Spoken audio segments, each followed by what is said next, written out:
Hey guys, how you doing? Wade Garrett here. I'm a realtor in Virginia, and I'm also a real estate investor. I hope you're having a great day. It is the 11th of June. It's Sunday, and I wanted to do a little bit of a follow up of the market report that I put out at the end of last week, where I want to cover the current, like the first quarter of 2023. So that's January, February, March, and we're going to hit on Loudoun County and Fairfax County today. I'm going to try to go through both of those, and I just want to hit those numbers and talk about them a little bit, and then we can kind of correlate that with what we saw as in the market report that I was providing last week. So hope you guys enjoy it, and if you find any kind of value out of this, consider subscribing. Of course, if you have any kind of real estate problems, if you have a house that you're looking to sell or any other kind of issue like that, reach out to me and I may be able to provide you with some solutions. Yeah, let's get started, okay? So let me just do this quick little cutover. And so what we're looking at here is like I was saying, it's Q1 for 2023 for Loudoun County. So this information is coming straight from Bright MLS, which is the MLS system that we use here in this area. So it includes, I think it goes even all the way up to Pennsylvania actually. But yeah, so this also includes Washington, D.C., Maryland, and Northern Virginia, and a little bit of Central Virginia also. But here, Loudoun County.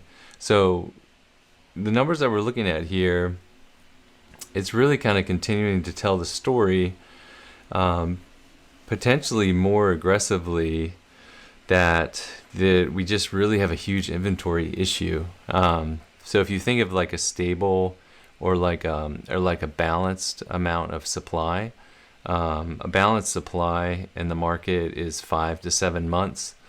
A lot of people say 6 months.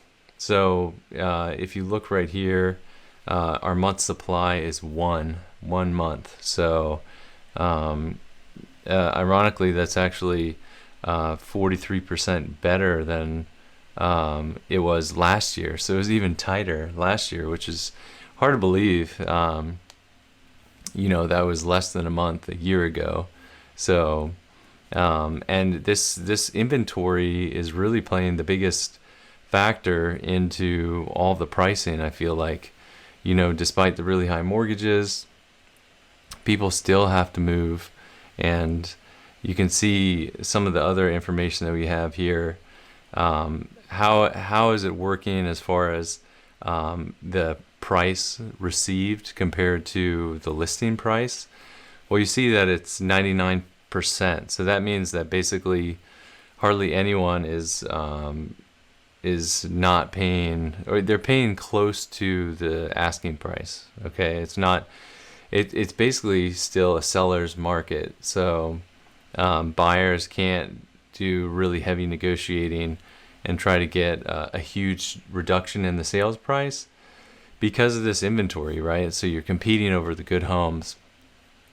And interestingly, so you can see that this is 4% less than last year for Loudoun County. So people were paying on average 103% more. This is the first quarter of 2023.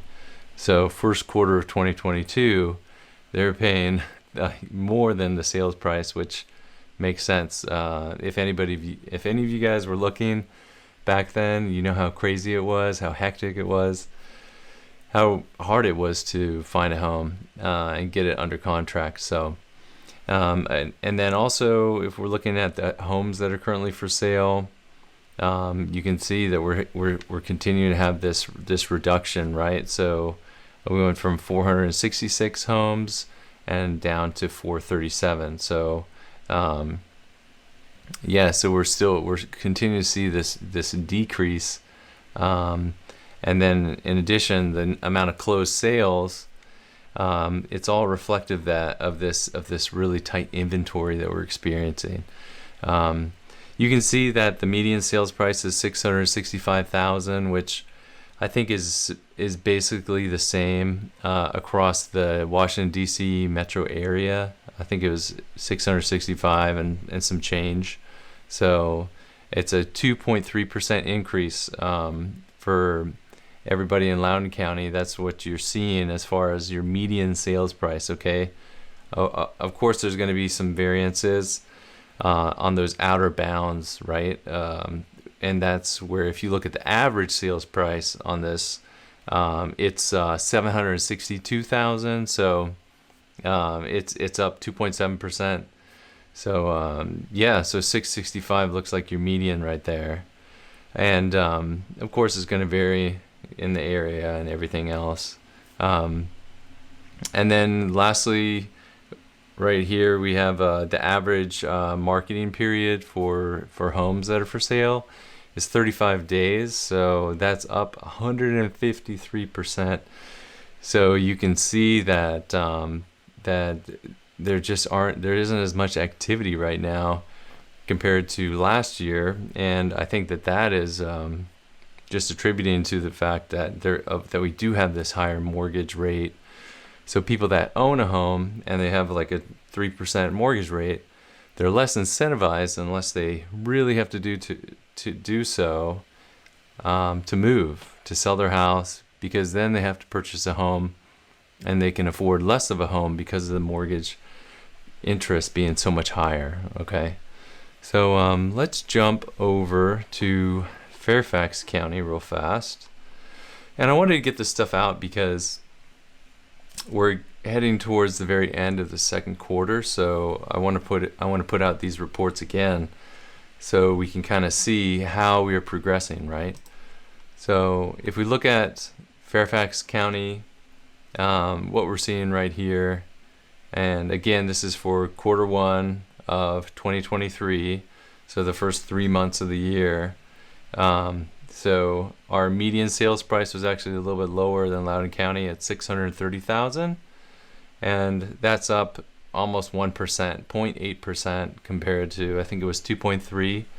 So there's a little bit more of a price increase in Loudoun County that you guys are benefiting from if you're a seller.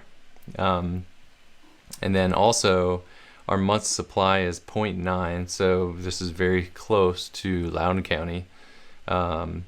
And that's a 12.5% increase. Okay, so if I jump back over to Loudoun County, it was a 43% increase basically.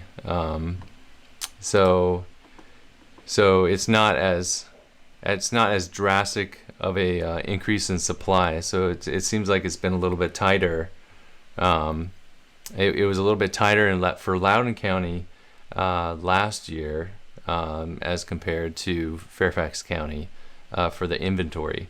And then the days on market is 37 days versus 35 days in Loudoun County. So you can see that Loudoun County is experiencing like a much faster slowdown for their market when I'm looking at Fairfax County, because if we look at the percentages, it's 153% increase in the days on the market in Loudoun County versus only a 48% increase for Fairfax County. Okay, so something to keep in mind.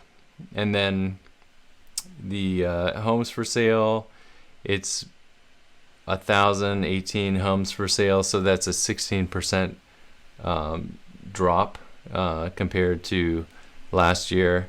And then again, this is all speaking to this tighter inventory, is speaking to the higher mortgage rates that everyone's feeling. And so our closed sales is actually 31, almost 32% lower than it was a year ago. Okay, so again, this is the beginning of the calendar year. So historically, I know I've talked about this in other videos, but when you go towards the summertime, right, it gets busier. Best time to list is usually towards the end of May. I think it's around like the 24th or 25th of May.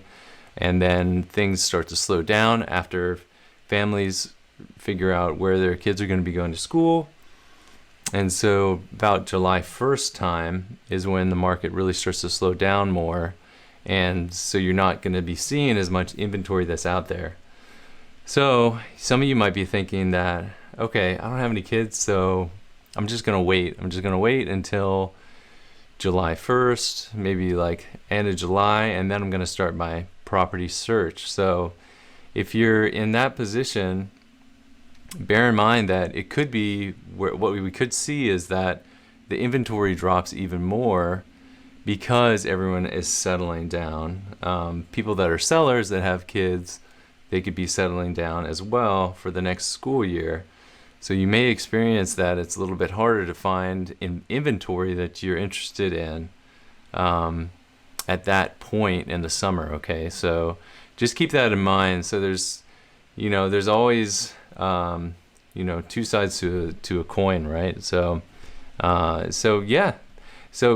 we're gonna have this quarterly update coming out at the end of the month, and then I'm gonna get a video out with that update. So I hope that you guys really enjoyed this. I hope that it was insightful. A lot of data here to look at.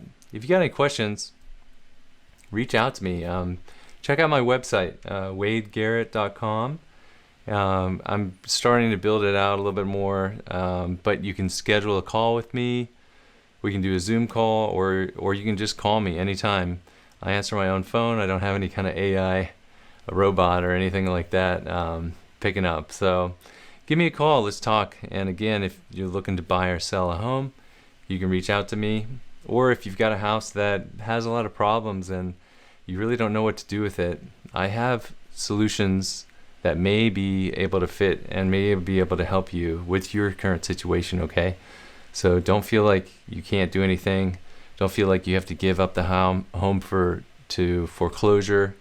Let's talk, and then in a couple of minutes I can let you know if there's any kind of solutions, or what maybe somebody from my team can help you out. Some people on my team have over 35 years of experience doing real estate investing, so a lot of experience out there. We're here to help you, and have a great Sunday. I'll talk to you later.